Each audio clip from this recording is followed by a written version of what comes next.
আপনার মাটিতে কত রকমের খাবার প্রয়োজন আপনি কি জানেন? আপনি কি জমিতে শুধু দানা সারই ছিটিয়ে যাচ্ছেন? জমিতে দানা সার যাচ্ছে মানে 3 রকমই খাবার যাচ্ছে।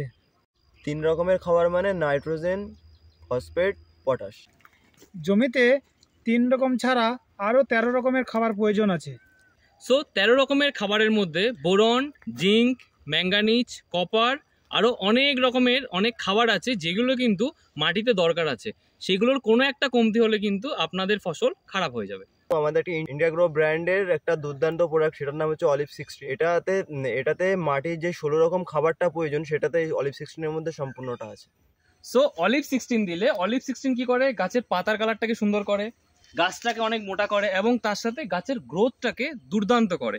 আর এটা এমন একটা প্রোডাক্ট যেটা দিলে আপনাকে আলাদা করে বোরন, জিঙ্ক, কপার, ম্যাঙ্গানিজ কিছু দেওয়ার দরকার নেই। সো এটা একটাই যথেষ্ট আপনার গাছের গ্রোথটাকে ভালো করার জন্য।